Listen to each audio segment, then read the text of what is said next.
Isa sa paborito ko, Train to Busan, no? Yung original. Okay? So, yun po, no?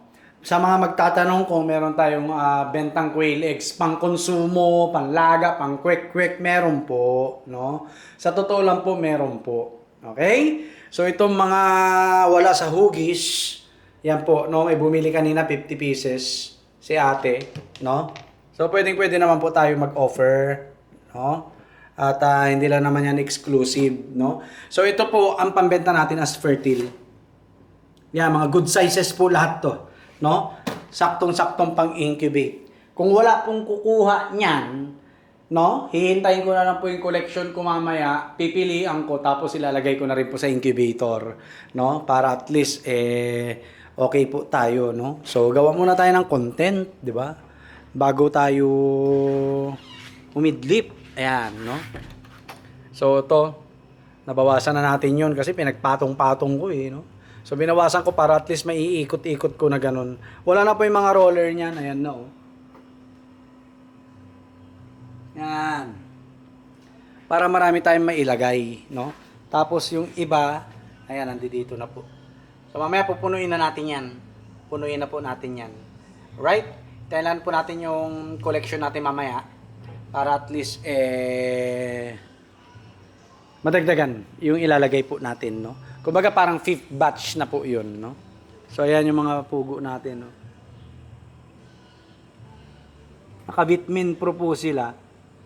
Okay? O, di ba? Kakatuwa, no? Okay. At dito, sabi ko nga sa inyo, galing na po yung mga papisa natin dito. Yes po, galing na po dito yung mga papisa po natin na fertile eggs po, ano? Kaya ano pang hinihintay ninyo? Mag-acquire na po kayo ng mga itlog, no? Mga fertile eggs po natin. Ayan, no? Okay? So, mamaya testing na po natin to doon sa lagayan po natin, no? Ayan, no? Yan po yung mga breeders po natin. May mga lalaki, babae po dyan. Alright. So, dyan na po galing yun, no? Yung mga papisa natin. Hindi pa tayo nakakapaglinis ng ano nila. Mga ipot. Mamaya na lang hapon, no? Ayan, no?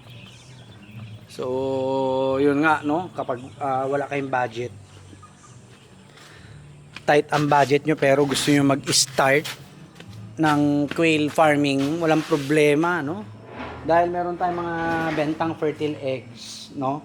Huwag po kayo mag-alala rin dahil ang mga binibigay po natin unang-una sa customer is yung mga class A po talaga. Dumaan po sa selection ko. No? Ang naiiwan lang po dito usually yung mga naiwan dito sa atin na in-incubate natin yung mga class B po yan, no?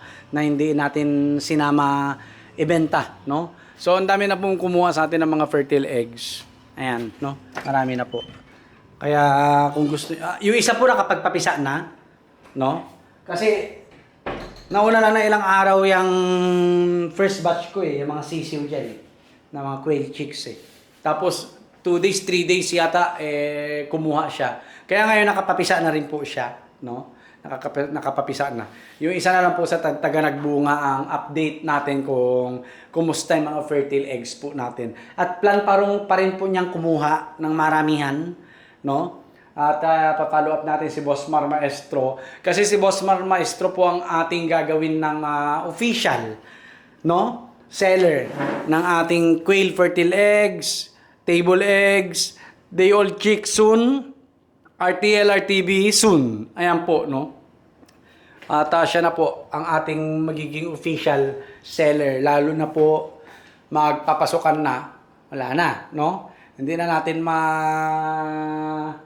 haharap halos, no? Mag-post, magbenta na magbenta katulad ng ginagawa natin ngayon, no? At mahihirapan tayo makabenta, no? Kailangan visible tayo sa market, visible tayo sa social media. Kasi pag yan ang nawala, no? Patay tayo, no? Sigurado babagsak ang negosyo. Kailangan mga lampag tayo, no? Ng Facebook, sa Facebook, no? Para at least nakikita ng tao. Sabi ko nga, 'di ba, yung branding na sinasabi, no? At para at least nalalaman ng tao na pagpugo, Sir Robert, itlog ng pugo, karne ng pugo, di ba? Yun lang po. God bless po sa ating lahat. Idlip muna. Peace!